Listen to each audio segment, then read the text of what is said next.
It took the Civil War and the creation of River State to give the Ogonis an identity and a reckoning as Nigerians.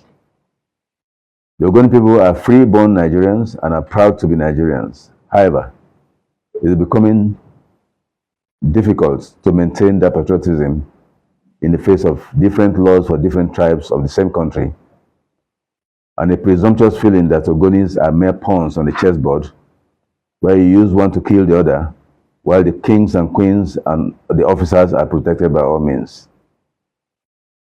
The Petroleum Act of 1969, now overtaken by the Petroleum Industry Act of 2021, vests the ownership of all petroleum resources and the derivable revenues in the federal government of Nigeria. So also the Solid Mineral and Mining Act states that the entire property in and control of all minerals in, under, or upon any land in Nigeria, and its contiguous continental shelf, and of all rivers, streams, and watercourses throughout Nigeria. Any area covered by territorial waters or constituency, the exclusive economic zone is and shall be vested in the government of the Federation for and on behalf of the people of Nigeria.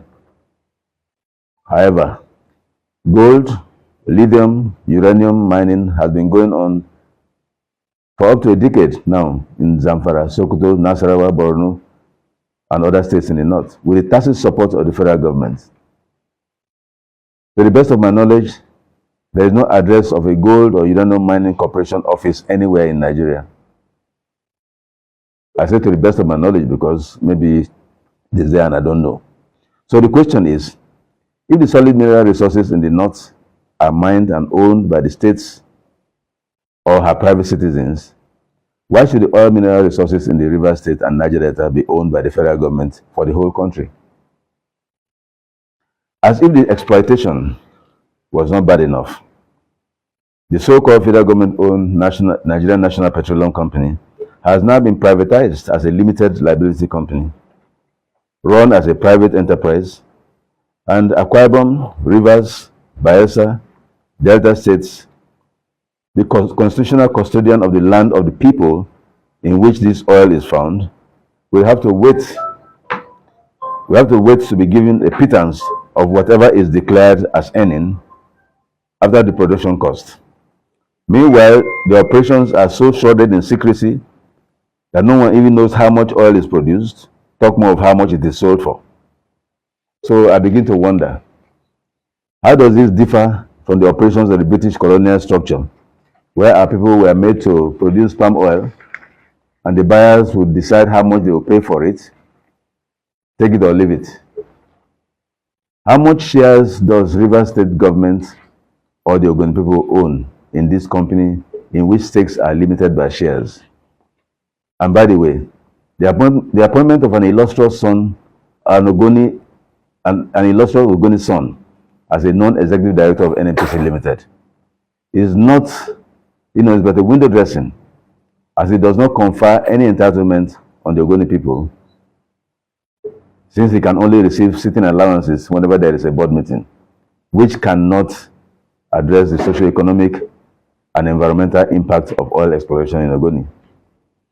That said, skewed as the execution of these mineral acts have been, the entire Ogoni people look forward to the resumption of oil activities in Ogoni.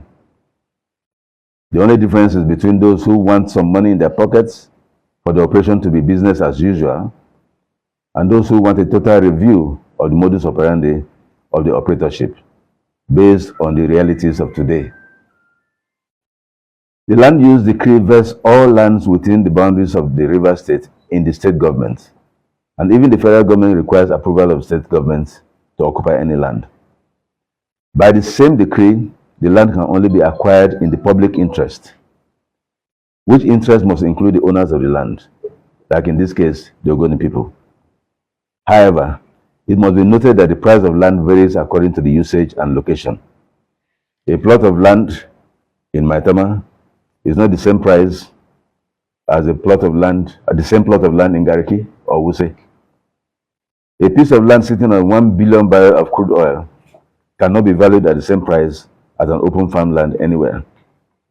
Any piece of land bearing an oil well must be rented according to the value of the activities on the land, and commensurate annual rents and taxes paid to the landowners and the state government respectively before declaration of accruable revenues to the federal government. From the so-called Petroleum and Solid Mineral Acts, now replaced by another more dubious Petroleum Industry Act, all the oil in Ogoni and the entire Niger Delta is now owned by a private limited liability company called Nigerian National Petroleum Company Limited, with shares held purportedly on behalf of the federal government by a selected handful of people whom we don't even know. However, while the NNPC Limited bill was being passed to privatize the resources of Ogoni people and Niger Delta, President Buhari was enacting a presidential artisanal gold mining development initiative, giving federal government approval for the indigenes of the northern states to mine their own gold deposits, and export same privately, and even sell to the Central Bank of Nigeria at international gold prices. So also uranium is being mined in the north privately. So oil from the Niger Delta is for the whole of Nigeria, but gold and uranium and lithium from the north is for the landowners. And in the Niger Delta, the artisanal petroleum refiners are being slaughtered as criminals every day. Different laws for different Nigerians. I said, Nigeria will hail thee. Mr. President, from the days of Nadeco, the Nadeco struggle, to the fight against the third term, I have known you as a freedom fighter.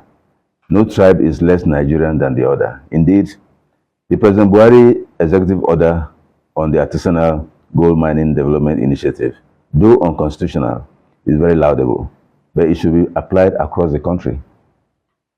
From the Ogoni position, we are ready for the resumption of oil production, but having paid such a huge price over the last 30 years, the operation cannot be on the same terms as we fought against and died for. The operatorship of Ogoni oil must speak Ogoni language. This will ensure the altruistic management of our environment and the socio-economic benefits from the operation, while the NNPC Limited can keep all the proceeds as has been the practice by the colonial setup. I can bet that there is no Ogoni man or woman in any of the gold mines or uranium mines anywhere in the northern Nigeria. So Ogoni has an abundance of capable and well-qualified petroleum, electrical, reservoir, chemical, and mechanical engineers and financial experts ready to operate the Ogoni field for the government. Most of them have headed production in oil majors. So any situation where an outsider comes to take over Ogoni operations while our own professionals are hired as paid laborers and pipeline security, as if Ogoni land was a conquered territory, is a recipe for disaster and should not even be contemplated, except if the original design of the so-called re-entry program is a camouflage for the annihilation of the Ogoni people. Finally,